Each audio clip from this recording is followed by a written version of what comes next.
86 powerful GFK quotes that still ring true today.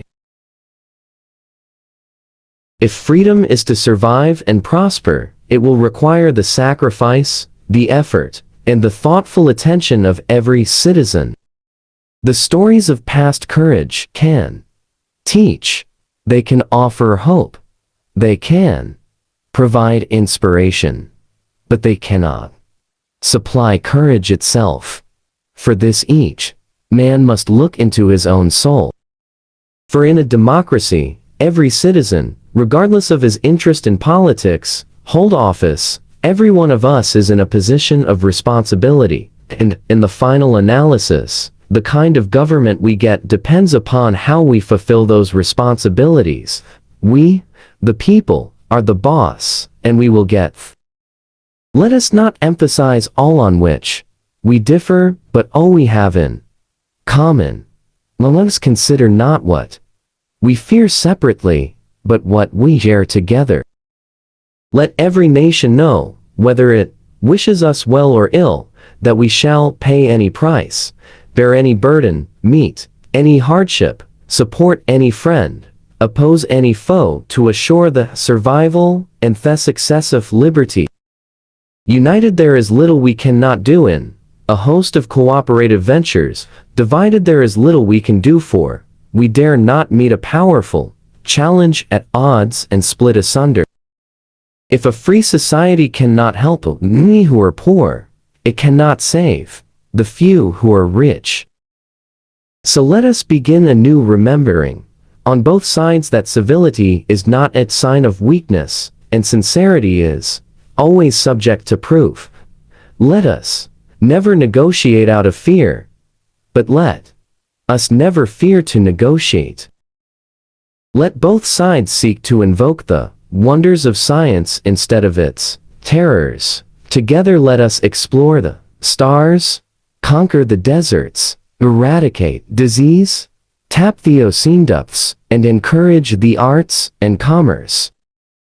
My fellow Americans, ask not what your country can do for you, ask what you can do for your country. My fellow Americans, let us take that first step. Let us step back from the shadow of war and seek out the way of peace. And if that journey is 1,000 miles, or even a history record that we in this land, at this time, took the first step. I have said that control of arms is a mission that we undertake, particularly for our children and our grandchildren, and that they have no lobby in Washington. If more politicians knew poetry, and more poets knew politics, I am convinced the world would be a little better place in which to live. Change is the law of life, and those who look only to the past or the present are certain to miss the future. Children are the world's most valuable resource and its best hope for the future. For one true measure of a nation is its success in fulfilling the promise of a better life for each of its members. Let this be the measure of our nation. I am certain that after the dust of centuries has passed over our cities, we too will be remembered, not for victories or defeats in battle or in politics, but for our contribution to the human spirit. The success of this government, and thus the success of our nation, depends in the last analysis upon the quality of our career services. War will exist until that distant day, when the conscientious objector enjoys the same reputation and prestige that the warrior does today. In the Chinese language, the word crisis is composed of two characters, one representing danger, and the other opportunity. Rising tide lifts all boats. To further the appreciation of culture among all the people, to increase respect for the creative individual, to widen participation by all the processes and fulfillments of art, this is one of the fascinating challenges of these days. We can say with some assurance that although children may be the victims of fate, they will not be the victims of our neglect. I look forward to an America which will not be afraid of grace and beauty. An America which will reward achievement in the arts as we reward achievement in business or statecraft. The federal budget can and should be made an instrument of prosperity and stability, a deterrent to recovery. We must never forget that art is not a form of propaganda, it is a form of truth. The time to repair the roof is when the sun is shining, by filling three basic gaps in our anti-recession protection. It may be different elsewhere, but democratic society in it, the highest duty of the writer, the composer, the artist is to remain true to himself, and to let the chips fall where may. It is increasingly clear that no matter what party is in power, so long as our national security needs keep rising, an economy hampered by restrictive tax rates will never produce enough jobs or enough profits. Now, let me make it clear that I believe there can only be one defense policy for the United States, and that is summed up in the word first. I do not mean first, but I do not mean first when I not mean first if I mean first, period.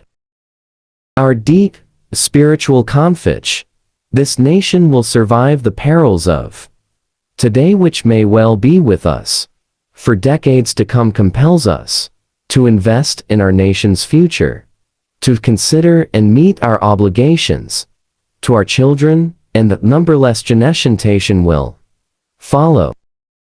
In serving his vision of the truth, the artist best serves his nation. Our goal is not the victory of might, but the vindication of right, not peace at the expense of freedom, but both peace and freedom here in this hemisphere, and we hope around the world. God willing, that goal will be achieved. This country cannot afford to be merely rich and spiritually poor. We celebrate the past to awaken the future. A nation reveals itself not only by the men it produces, but also by men it honors, the men it remembers. A man may die, nations may rise and fall, but an idea lives on. The life of the arts, far from being an interruption, distraction, life of a nation is very close to the center of a nation's purpose, and is a test of the quality of a nation's civilization. I can imagine a no more rewarding career, and any man who may be asked in this century what he did to make his life worthwhile, I think can respond with a good deal of pride and satisfaction. Served in the United States Navy. What really counts is not the immediate act of courage or of valor, but those who bear the struggle day in and day out, not the sunshine patriots, but those who are willing to stand for a long period of time. We have become more and more a nation of athletes, but a nation of spectators. I have a nice home, the office is close by, and the pay is good. When I ran for presidency of the United States, I knew that this country faced serious challenges, but I could not realize, nor could any man realize who does not bear the burdens of this office, how heavy and constant would be those burdens. Let us not despair, but act. Let us not seek the Republican answer or the Democratic answer, but the right answer. Let us not seek to fix the blame for the past. Let us accept our own responsibility for the future. For I can assure you that we love our country for what it was, though it has always been great, not for what it is, though of this we're deeply proud, but for what it someday can, and, through the efforts of us all, someday will be. But however close we sometimes seem to that dark and final abyss, let no man of peace and freedom despair, for he does not stand alone. We must use time as a tool, not as a couch. We must think and act not only for the moment but for our time. Dante once said that the hottest places in hell are reserved for those who in periods of moral crisis maintain their neutrality. This nation has tossed its cap over the wall of space, and we have no choice but to follow it. Forgive your enemies, but never forget their names. The rights of every man are diminished when the rights of one man are threatened.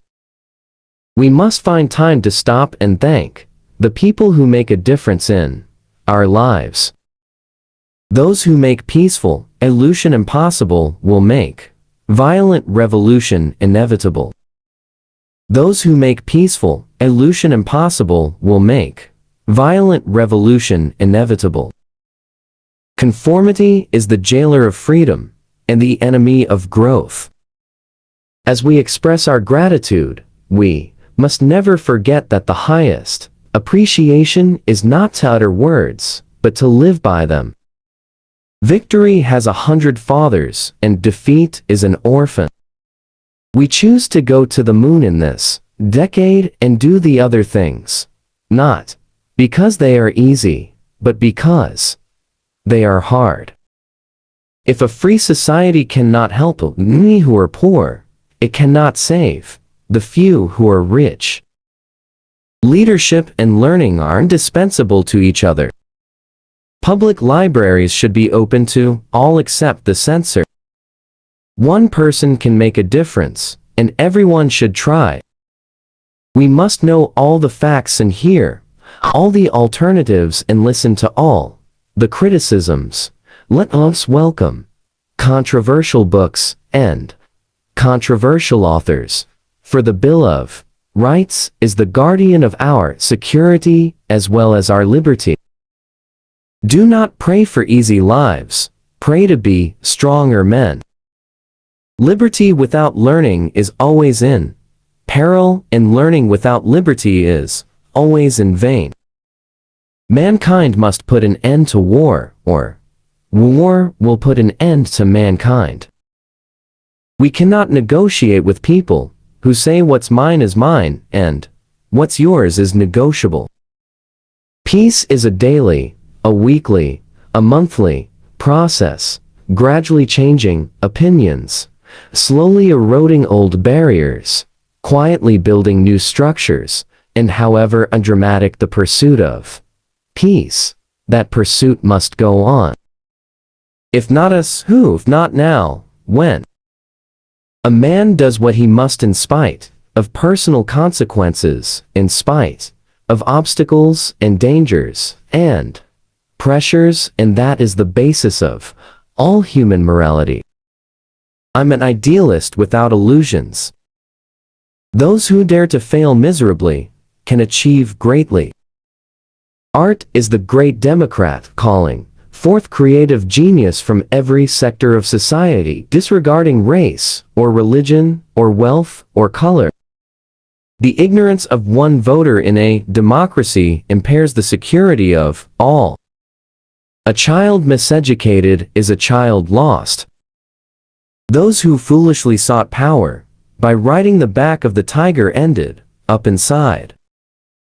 So, let us not be blind to our differences, but let us also direct attention to our common interests, and to the means by which those differences can be resolved.